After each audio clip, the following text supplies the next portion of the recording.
There are going to be two separate objectives for this video. One is going to be sharing my opinion on the best option for every single remembrance, and I also am going to rank every single remembrance from worst to best based on how important it is to duplicate. Being that you can only duplicate a handful of these remembrances per playthrough, you're not going to have access to every single one of these items. So it is a pretty important decision as to which ones you pick to duplicate. And this is just going to be based on PvE only. And if you did want to know, I did do this exact same thing for the base game. So if you want to know my opinions based on those remembrances, I'll just link that video down below.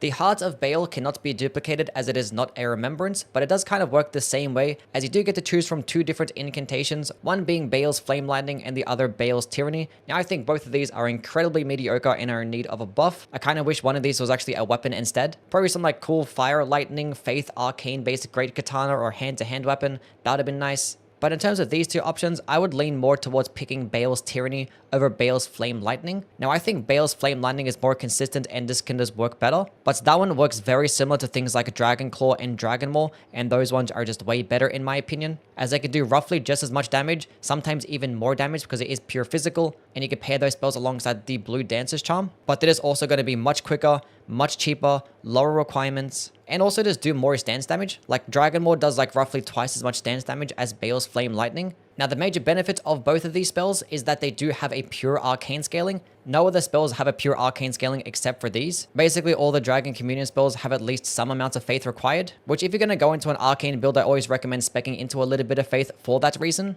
But these spells make it to where you don't really need to do that. However, being that you get these at the DLC, you're going to be at a higher level anyway, so you're probably just going to be into a little bit of faith no matter what. But the reason why I prefer BAYLE's Tyranny in this instance is because no other spell kind of works like this. It's an arcane-based AoE attack, which if you're going to go with an arcane-based build, you're not going to really have many AoE options. Now, it still is bugged. It doesn't work with the Raw Medallion. It doesn't also work if you're like a bit higher or lower than the enemy. It just won't do any types of damage. And the animation cast is very long, and the AoE is not that large as well. It definitely needs to get boosted by the Raw Medallion, and it actually needs to go a lot further. So hopefully those things do get changed, but I am still going to prefer it because there's no other spells that kind of work like this, whereas BAYLE's Flame Lightning is directly outclassed.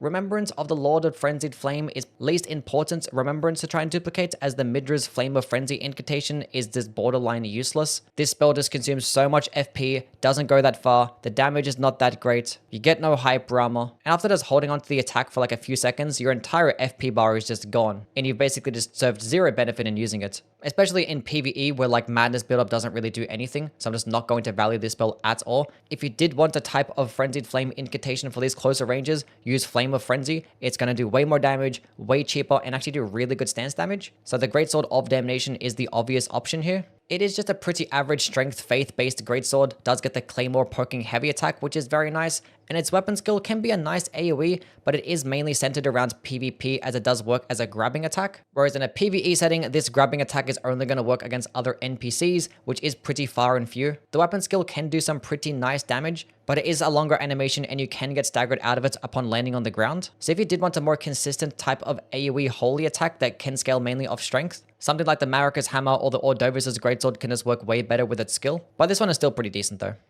RELLANA's Remembrance is probably one of the more disappointing ones in this DLC, as both options are very mid, but I definitely consider the RELLANA's Twin Blades to be the much better option, so I'll definitely go with that one, because the RELLANA's Twin Moons sorcery is just terrible. It doesn't do that good of damage, the animation is way too long, the AoE is not that large, you get no hyper armor, the requirements are way too high, as is the FP cost. Like, this thing needs to get way more damage, and this needs to go twice as far with its AoE, probably even further than that. Because as it stands right now, there are much better AoE options for sorceries in this game. As for the RELLANA's Twin Blades, even though I still consider them to be directly outclassed by the Sword of Night and Flame, as that weapon also does get an Intelligence Faith scaling, but it gets a better scaling, and its skill is just much higher damaging and much more consistent. Now, it is going to be a light greatsword, which is going to get more damage and more stance damage. Now, it is a power stance light greatsword, which I don't typically care for. I think their movesets typically have a longer animation and consume a bit too much stamina for my liking. I much rather have a two-handed light greatsword, but it's still pretty decent. And in terms of its skill, the fire-based version is a decent like fire AoE, can do some nice damage, can stunlock smaller enemies, but the animation and the range is not that great. especially because you don't get much hyper armor as well. And in terms of the magic projectile attack, it is just not good at all. The damage is just awful. The entire combo can just consume over 30 FP, and you have to do it with like these consecutive attacks over a long time, and the damage is just not worth it. Just one magic attack of the Sword of Night and Flame can just do more damage, go further, more consistent in a much quicker animation. So albeit I do consider them to be the obvious pick in this instance, they still are in need of a very big buff. The Remembrance of the Shadow Sunflower, which you get off the SCADUTREE avatar, does give you either the Shadow Sunflower Blossom Colossal Weapon or the Land of Shadow Incantation, and I consider the Shadow Sunflower Blossom to be the much better option. It's a Colossal Weapon with a really good strength and faith-based scaling. Its AR can get pretty high. It is also going to get some split holy damage, which in the base game is not going to perform as well as all the other damage types. And it does get the really quick heavy attack as well, very similar to the Great Club and the Blood Fiend's arm. This attack does really high damage, does roughly 46 stance damage, and it does it in a really quick animation as well. This downward slam heavy attack is faster than a two-handed straight sword heavy attack. Now in terms of its skill, it kind of performs very similar. It's like another just quick downward slamming attack that does get follow-up inputs. Now it gets the exact same range as the heavy attack with very similar speeds, but it's just not going to get as much damage nor get as much stance damage. So just using the heavy attack is just a better version of using the skill. Now the skill does get more hyper armor, so it's probably easier to use in certain situations. And it could potentially stun lock smaller enemies too. But it's such a niche use that most of the time you're just going to want to use the heavy attack instead. And if you did want to go with a heavy attack build, there are just going to be better options out there. But it still is an overall solid weapon. But as for the Incantation Land of Shadow, this one is just awful. It's way too slow. The damage is just borderline trash. It does have higher requirements and higher FP cost too. It does get an AoE attack at point blank range, but it's still not good damage at all. Like this thing should just purely be a like range based attack with like a really quick animation, because the spell can go pretty far, but there are just much better sniping options out there as well. Romina's Remembrance does actually either give you the Pole Blade of the Bud or the Rotten Butterfly's Incantation, and I consider the Rotten Butterfly's Incantation to be the much better option, especially as of the recent patch, as it did just get a dramatic buff to its range and its rot buildup. This thing can proc Scarlet Rot faster than anything else in the game now, especially against those larger enemies. Against smaller enemies, I'll just rather use Scarlet Aeonia, as it is going to be a bit more consistent, as this spell does require heavily on like the butterflies exploding and hitting an enemy. So against really large bosses, this thing could do like upwards of 1600 rot buildup, but against smaller enemies, there's a chance that it only does like 300 or 400 rot, which there aren't many really small and skinny bosses in the game, so it's not going to be that big of a deal. And it still is going to be the better version of Scarlet Rot at the 30% damage instead of the 15% damage that some of the other weapons get, like the Pole Blade of the Bud, which overall as a weapon is really good. It's a halberd that gets the Guardian Sword Spear moveset, which is incredible for hit detection, really good speeds, it does get slashing damage, gets amazing range, it does come with passive rot buildup and a really good arcane scaling.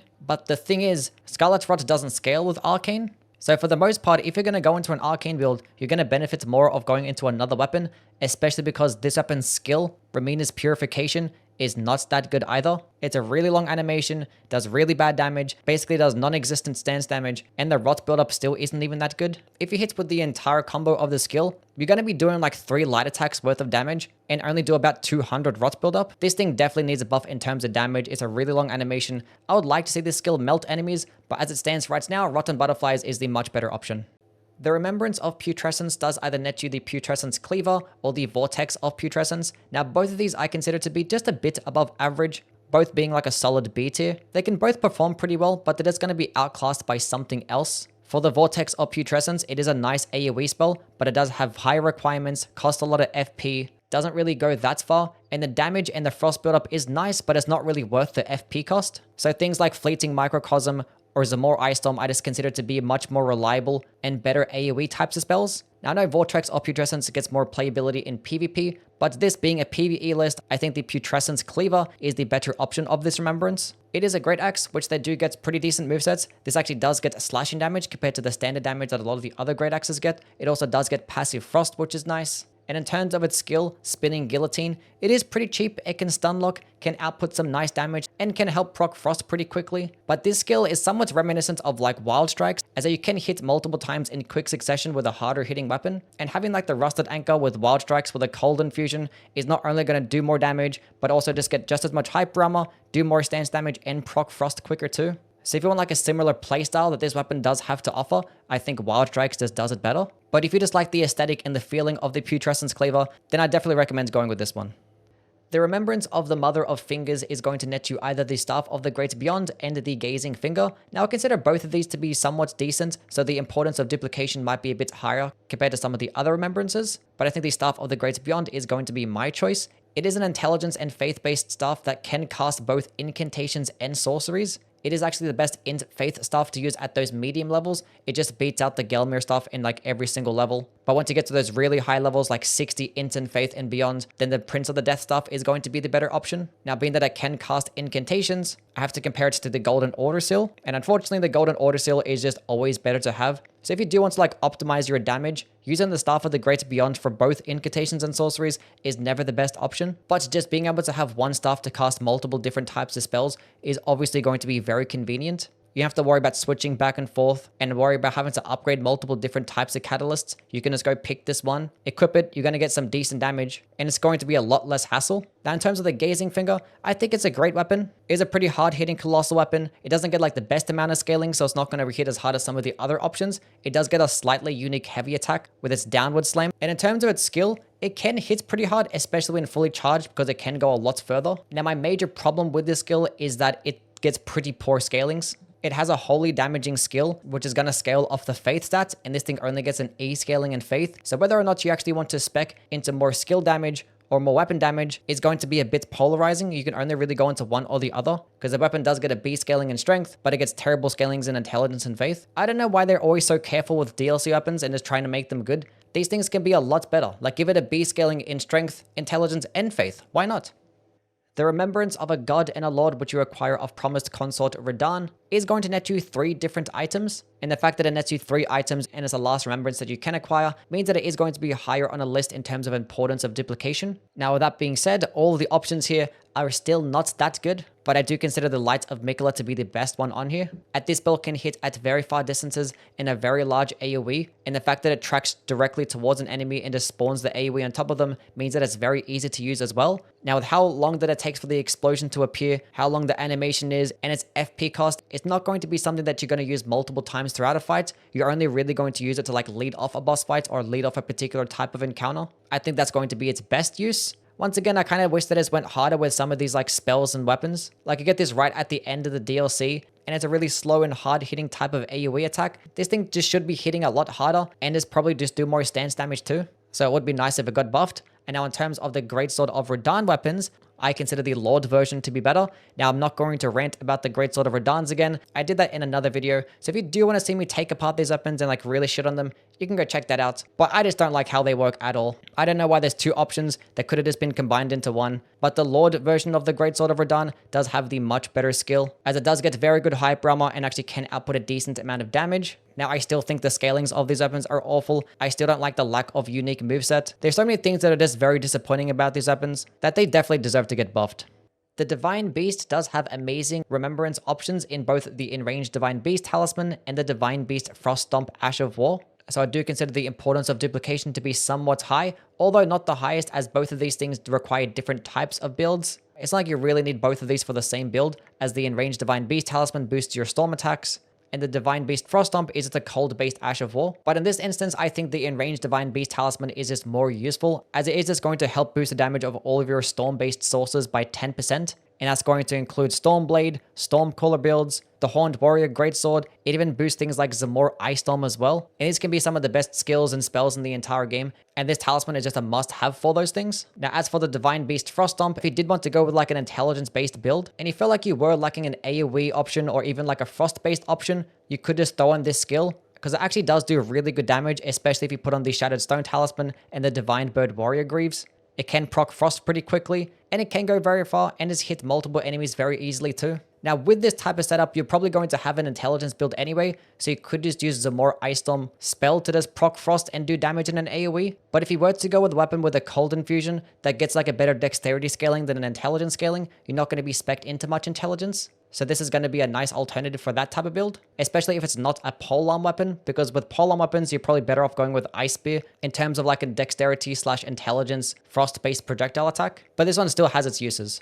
The Remembrance of the Impaler is definitely going to be very important to try and duplicate, as both options are not only amazing, but they both probably require the same type of build, as the Spear of the Impaler is a Dex Faith type of weapon, and the Mesmer's Orb is a pure Faith type of incantation. Now, as good as the Spear of the Impaler actually is, I'm probably going to go with the Mesmer's Orb here in this situation, purely based on the fact that it's an incantation, and that you can just use it with like every single type of Faith build, whereas if you already have a weapon in mind, you're not going to really want to go with the Spear of the Impaler. But the Mesmer's Orb is actually a very hard-hitting AoE spell that can like lunge into an enemy very far, and there aren't many incantations that can really work like this. Now, the biggest drawback of this spell is that it doesn't get any hyper armor. I wish it just got a lot more airborne, and upon landing on the ground, if you could just tank a couple of attacks, it would be nice. But if you time the attack correctly, this thing can just be utterly devastating and just melt a lot of different enemies, especially because there are different types of items that can help boost the damage of this spell. So if you did feel like your Faith build was lacking an AoE option, I would go with Mesmer's Orb.